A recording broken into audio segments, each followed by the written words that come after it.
Hello everyone. In this video, we will learn how to check the computer properties. So, first of all, what is the computer properties? So, the computer properties is the configuration of your Windows computer. So, it shows your RAM, the hard drive, and also the processor and every details. So, now let's have a look at the implementation. So, these are the steps we are going to follow for the implementation part.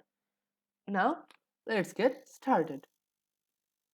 So here we are back at my desktop. So here is this PC, and I will have to right click on this PC and click on properties, and this is the Windows configuration system. This is the computer properties. It is showing the processor of your computer, the installed memory or the installed RAM, and the system type, the 64-bit operating system, and also other like the manufacturer information and all the other things, and the Windows activation and the product ID and everything else. So this is the computer properties. So now let's have a look at the summary. So in this video we have learned how to check the computer properties. So thank you for watching.